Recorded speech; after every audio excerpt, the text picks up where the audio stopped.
Today I'm counting down the Star Wars The Mandalorian Season 2 Episode 1 Top 5 Most Wanted Action Figures in Black Series and Vintage Collection.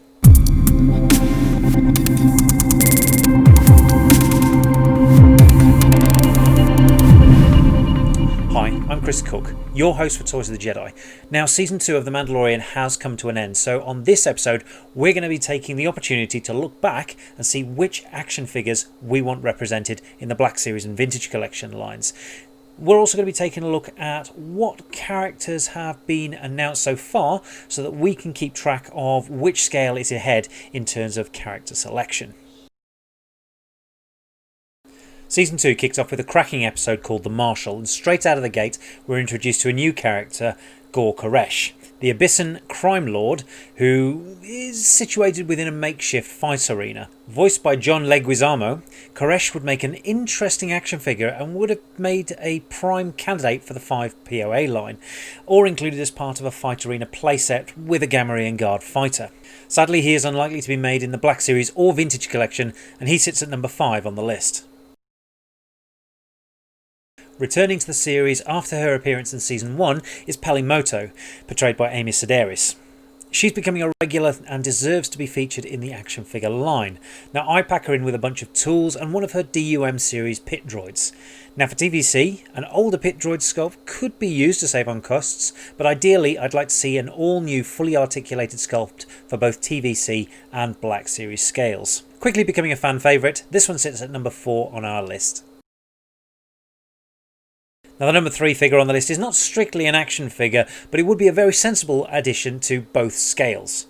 Din Djarin's Zephyr J speeder bike that he uses to travel to the forgotten city of Mos Pelgo would make for a great mini-rig scaled vehicle and would look fantastic in vintage packaging, or as a premium vehicle and figure set in the Black Series.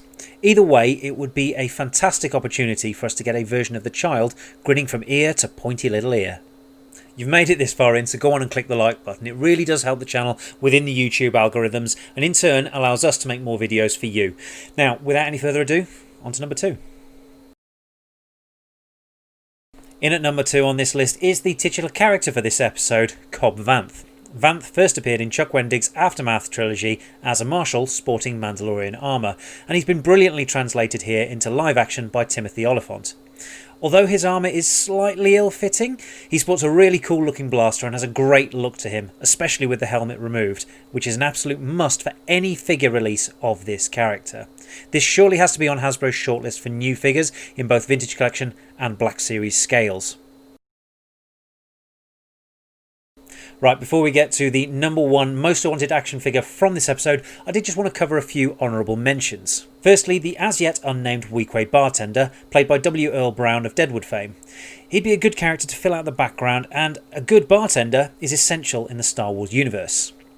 Pelimoto's R5 unit, suspected to be R5-D4, given the scarring around the motivator port, would be a nice release with an updated dirty paint deco in a battle pack. Finally, I wanted to touch on the Tusken Raiders. While both scales have these characters represented in the line, there is scope for expansion or improvement. The TVC line needs an updated sculpt to the Sandperson figure with ball-jointed elbows, but the Black Series would really benefit with the release of a Massive or Bantha in the 6-inch scale to help build out collectors' displays. Let us know below if these are things you'd be interested in.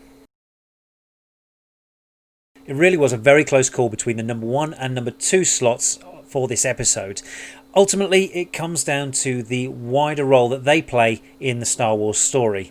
For that reason, Boba Fett takes the number 1 slot. Technically unnamed at this stage in the series, we see a version of Boba that we've not seen before, a scarred bald man wearing robes and armed with a very long Gaddafi stick. It shows a hardened version of the character and one deserved of figure or representation. This would make for an excellent figure in both scales and allows for the potential of a Legacy 3 or 4 pack with versions of Boba at different times of his life. Hasbro, if you aren't already planning this, get on it. That's it for today's video. We hope you've enjoyed it. If you have, you know what to do. So what did you think of our list? Did we miss anybody? Are our priorities out of order? Do let us know in the comments down below. If you are new to the channel, do click the subscribe button and the notification bell. That will give you a heads up anytime we drop a new video. Until next time.